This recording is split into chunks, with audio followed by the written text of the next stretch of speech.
안녕하십니까?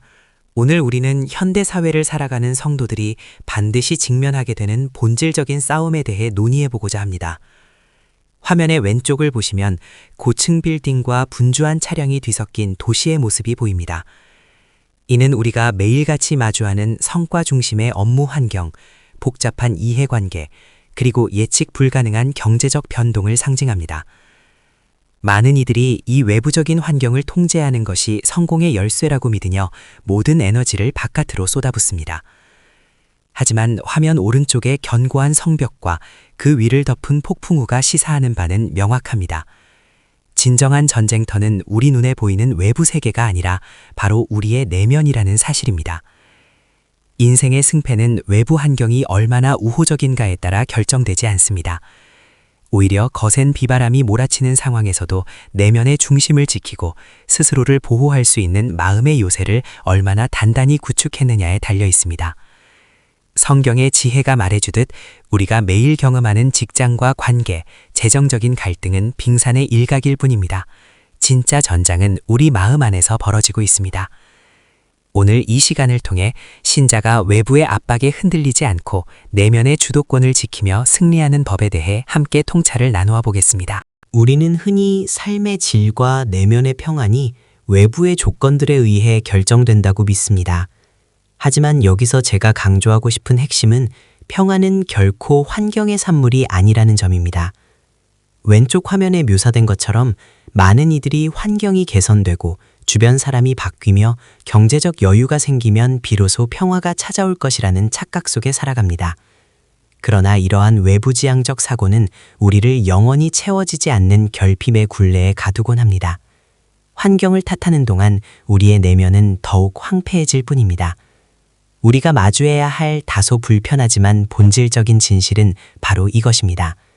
환경은 우리의 삶을 구성하는 여러 조건 중 하나일 뿐이며 그 환경 속에서 어떤 상태로 존재할지를 정하는 최종 결정권자는 결국 우리의 마음이라는 사실입니다.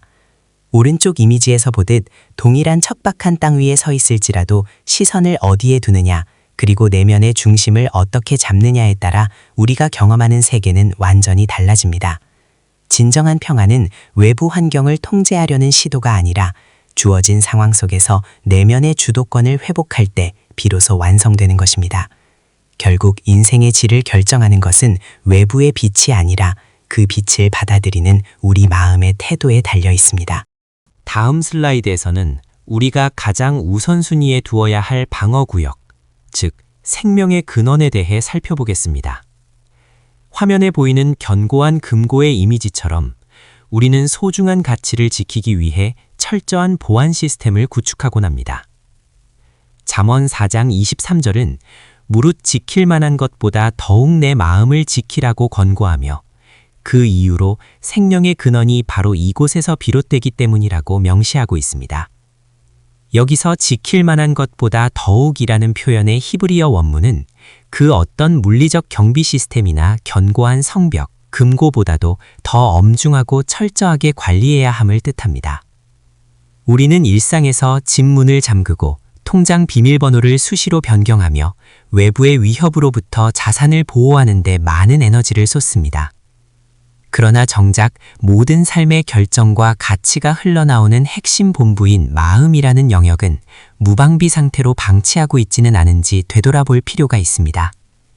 성도 여러분, 진정한 관리의 핵심은 외부의 성과를 지키는 것 이상으로 생명의 에너지가 시작되는 내면의 방어구역을 어떻게 철저히 통제하고 수호하느냐에 달려 있습니다. 마음을 지키는 것이야말로 모든 경영과 삶의 근본임을 다시 한번 상기해 주시기 바랍니다. 이번 슬라이드에서는 우리 인생을 실질적으로 움직이는 관제탑, 즉 마음에 대해 심층적으로 분석해 보겠습니다. 성경 원어인 히브리어 레브와 헬라어 카르디아를 통해 살펴본 마음의 본질은 단순히 일시적인 기분이나 감정이 아닙니다. 보시는 도표와 같이 마음은 인간의 지성과 의지, 그리고 감정이 하나로 응집된 총체적인 결합체입니다. 우리는 흔히 마음을 감정의 영역으로만 한정짓는 경향이 있지만 사실 마음은 논리적인 사고와 단호한 결단력이 교차하는 핵심 센터라고 할 수 있습니다. 하단의 문구를 보시면 입에서 나오는 것들이 마음에서 나온다는 마태복음의 말씀이 있습니다. 이것은 우리의 언어와 행동, 그리고 삶의 모든 선택이 결코 우연의 산물이 아님을 시사합니다. 우리가 외적으로 보여주는 모든 결과물은 이미 마음이라는 내부 공장에서 설계되고 제작된 결정체들입니다. 따라서 전문가로서 우리가 주목해야 할 지점은 겉으로 드러나는 현상보다 그 모든 것을 제어하고 생산해내는 근원적인 관제탑, 즉 마음의 상태를 어떻게 관리하고 조율할 것인가에 있습니다. 영적 전쟁의 핵심 메커니즘을 분석해 보겠습니다. 적의 전략적 우선순위는 가시적인 행동의 변화가 아니라 그 근간이 되는 생각의 체계에 있습니다. 사탄은 우리의 외부 행동을 직접 공격하기보다 마음에 하나의 씨앗을 심듯 특정한 생각을 주입하는 방식을 취합니다.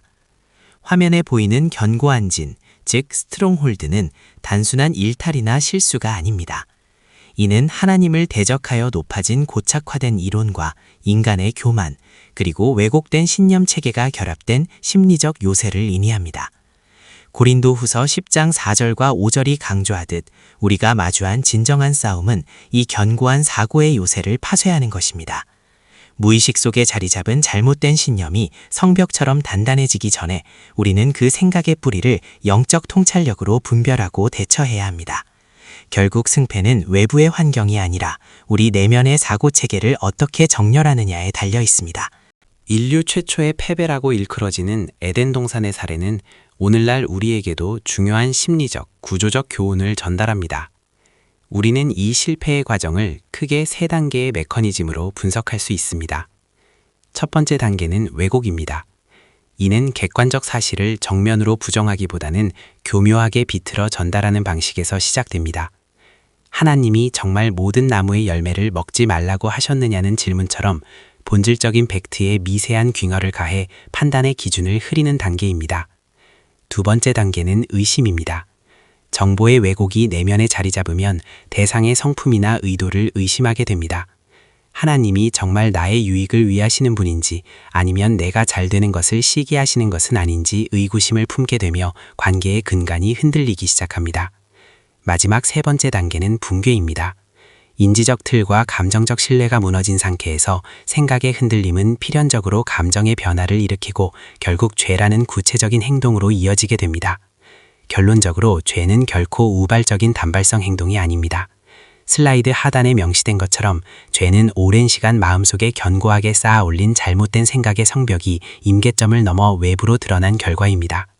우리는 드러난 행동 그 자체보다 그 행동을 야기한 내면의 사고 프로세스에 주목해야 합니다. 이번 슬라이드에서는 정원의 법칙을 통해 우리 마음의 본질적인 메커니즘을 살펴보겠습니다.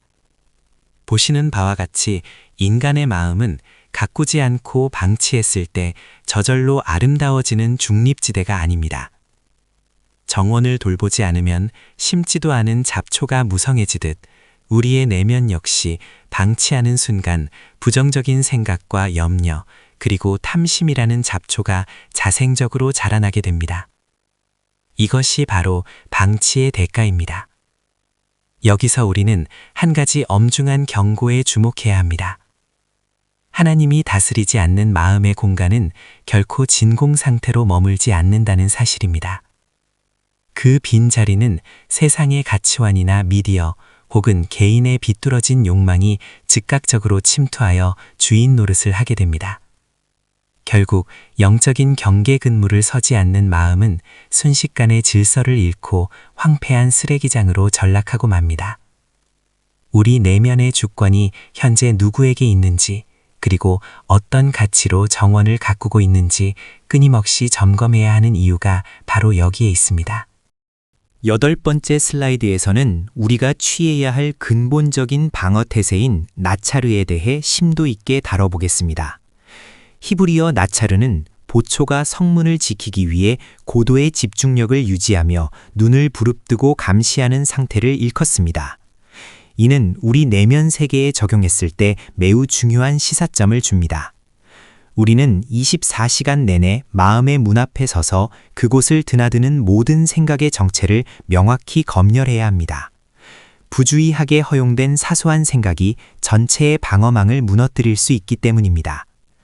결론적으로 진정한 의미의 신앙생활이란 외부의 자극에 무방비로 노출되는 것이 아니라 마음의 문 앞에 서서 수행하는 철저하고도 연속적인 영적 경계 근무임을 명심해야 합니다. 이러한 각성 상태를 유지하는 것이야말로 전문가적 관점에서 본 영성 관리의 핵심이라고 할 수 있습니다. 제1전술은 생각을 검열하고 체포하는 것입니다. 우리는 흔히 머릿속에 떠오르는 모든 생각을 자신의 의지나 본질이라고 착각하곤 합니다. 하지만 전문적인 관점에서 볼 때 생각은 수동적으로 수용할 대상이 아니라 엄격하게 분별해야 할 관찰의 대상입니다. 성벽 위 파수꾼이 서치라이트를 비추어 침입자를 가려내듯 우리 역시 내면의 의식 속으로 들어오는 모든 생각을 하나하나 검열해야 합니다. 이때 우리가 던져야 할 3가지 핵심적인 검문 질문이 있습니다. 첫째, 이 생각의 근원이 하나님께로부터 온 것인지 그 출처를 확인하십시오. 둘째, 이 생각이 결과적으로 내 영혼에 생명력을 부여하는지 아니면 나를 영적으로 죽이는 독소인지 판별해야 합니다. 셋째, 이 생각이 우리가 지향하는 복음의 가치와 원리에 합당한지 대조해 보시기 바랍니다.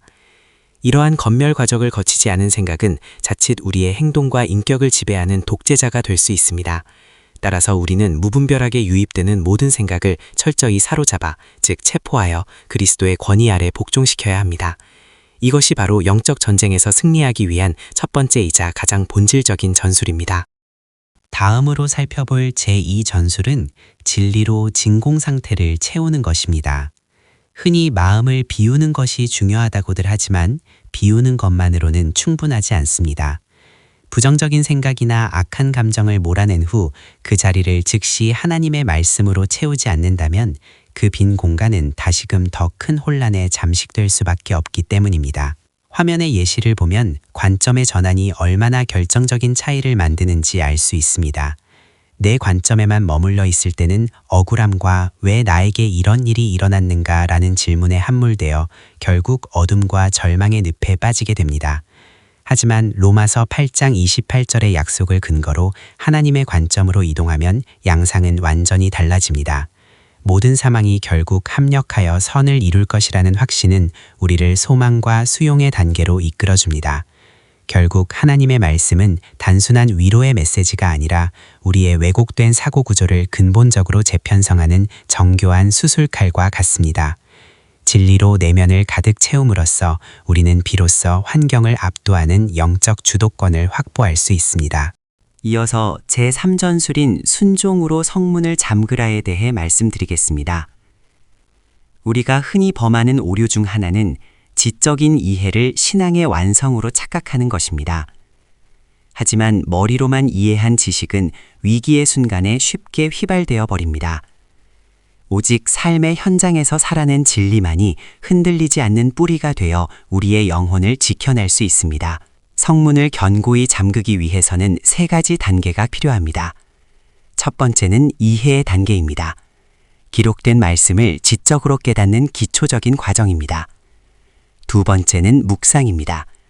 지식으로 습득한 말씀을 마음의 영역으로 옮겨 깊이 채우는 과정입니다. 하지만 가장 결정적인 마지막 단계는 바로 순종입니다. 순종은 깨달은 말씀을 실제 삶 속에서 구체적인 행동으로 옮기는 실천이며 이것이 바로 성문을 완벽하게 폐쇄하는 최종 잠금 장치 역할을 합니다. 결국 영적 전쟁의 승부처는 신앙이 이론의 영역에 머물러 있느냐 아니면 실제 삶의 현장에서 순종으로 발현되느냐에 달려 있습니다. 여러분의 신앙이 머리와 가슴을 지나 손과 발의 순종으로 이어질 때 비로소 누구도 침범할 수 없는 견고한 요새가 완성될 것입니다. 바로 이 순종의 현장이 전쟁의 승패를 결정짓는 핵심임을 반드시 기억하시기 바랍니다. 이번 슬라이드의 핵심 주제는 우리의 마음이 결코 비어있는 상태가 아니라는 점입니다. 우리는 흔히 마음을 단순히 감정이나 생각이 머무는 심리적인 공간으로만 이해하려는 경향이 있습니다.